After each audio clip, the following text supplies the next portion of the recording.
So we're in the game. Right now the Wi-Fi is on. But as you can see, the LLM spun up. And we have our text-to-speech system running. I'm gonna go ahead. So let's start with this, right?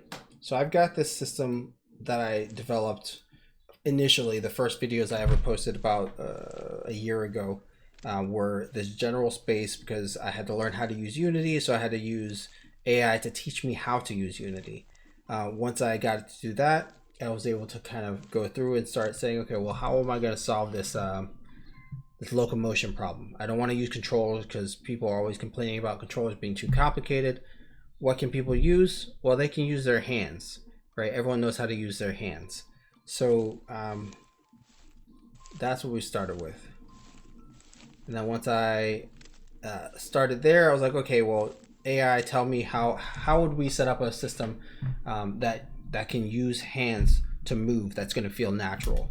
And through that, I created this. This is where you saw in my first posts is I developed this very complicated system where there's about 40 different colliders on every hand that's tracked live, and it maths the location of every collider in every finger. So for instance, the middle finger's got these different detectors here.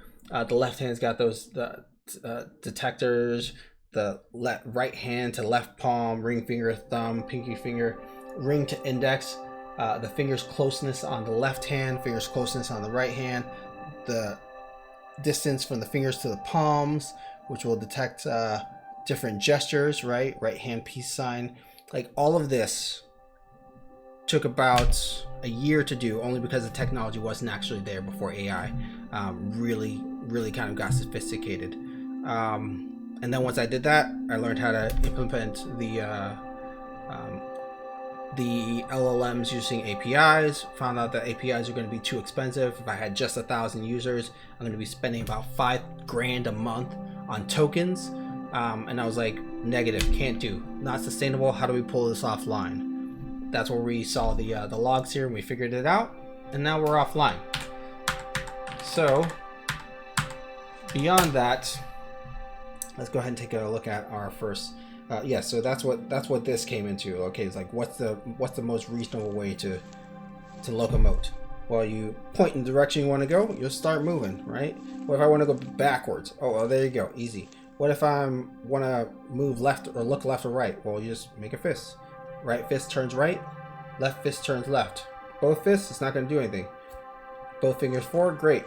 And I can close one finger, and it will detect very quickly where I'm pointing and which way I'm trying to move. If I'm moving my head around, you're just going to follow that around. So it's actually very natural. Speed is natural because I did the math. What's the average moving speed for a human that's going to feel normal? And then I tested it, right? So this is another bit here that's pretty cool. So this is a random door in VR.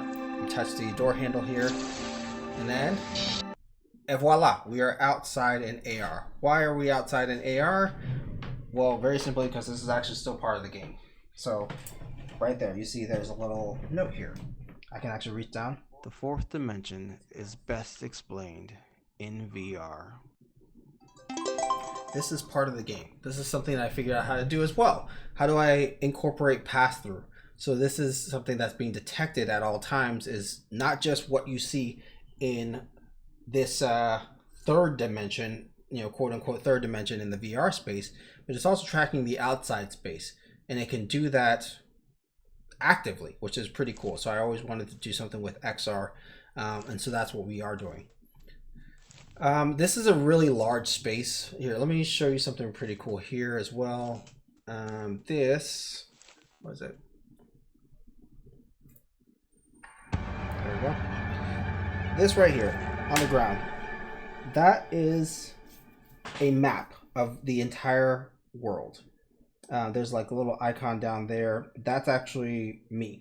That's where I am in the space.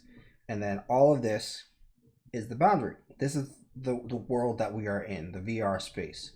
I had to figure out through lots of testing and lots of interaction with AI exactly how these things work, as far as like how do I make this world still function at about 70 frames per second and be rendering all of this. This is all in one scene.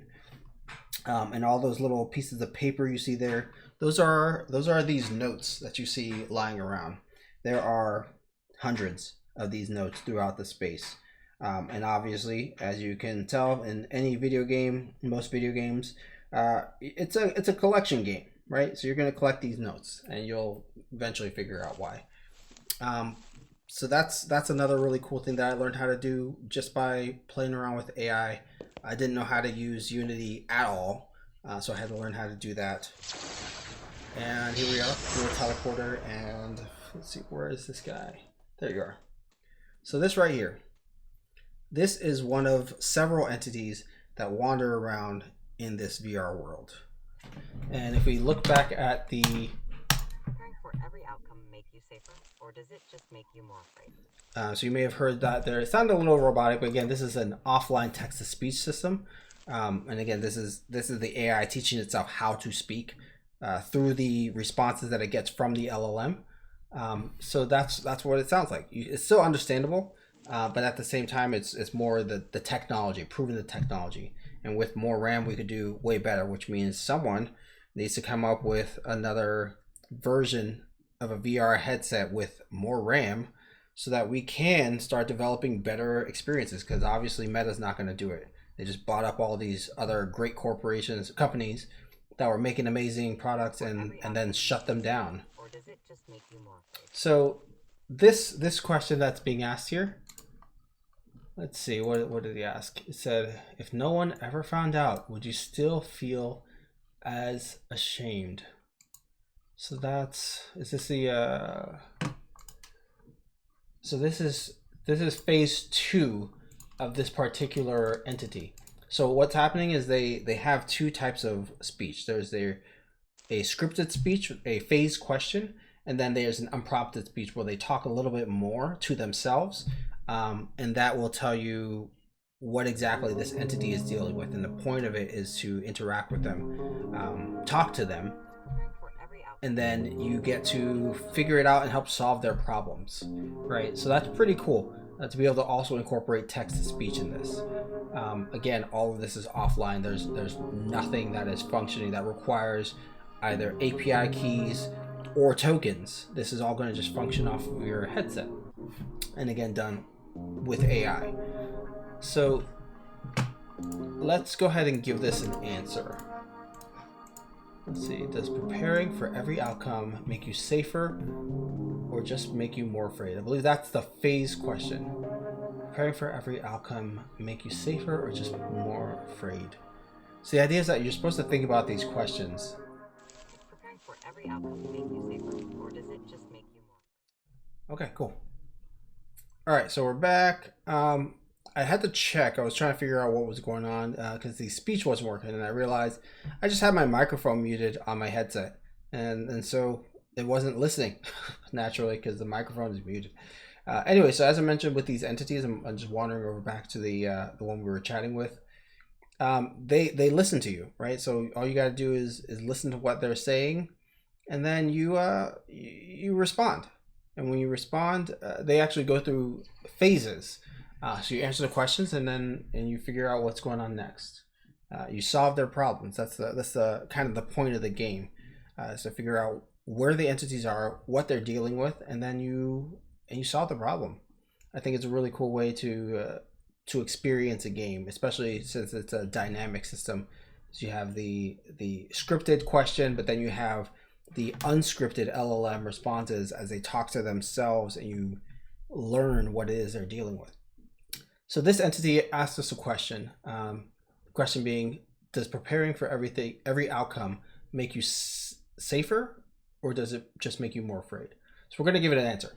I think preparing for every outcome wouldn't make you safer. I think it would make you more afraid, because you'd be focusing on everything that's going wrong instead of everything that could actually be going right.